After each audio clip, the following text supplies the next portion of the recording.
La radicalisation au sein de la communauté musulmane américaine, c'est le titre officiel des auditions que tient jeudi le républicain Peter King au Congrès.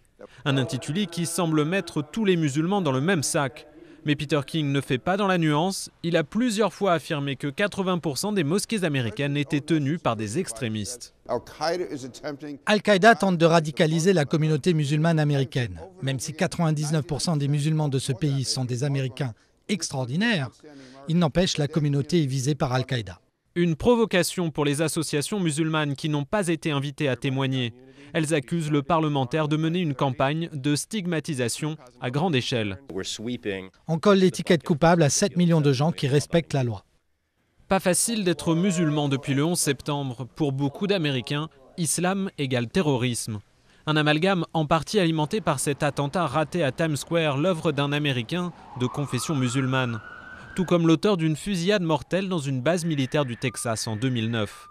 Mais les associations tentent désespérément de faire comprendre que de nombreux imams collaborent au contraire avec les forces de l'ordre. Depuis le 11 septembre, 40% des projets d'attentats terroristes liés à Al-Qaïda ont été déjoués grâce à l'aide de la communauté musulmane. 40% des Américains estiment désormais que l'islam encourage plus la violence que les autres religions. Un chiffre qui monte à 66% chez les républicains conservateurs.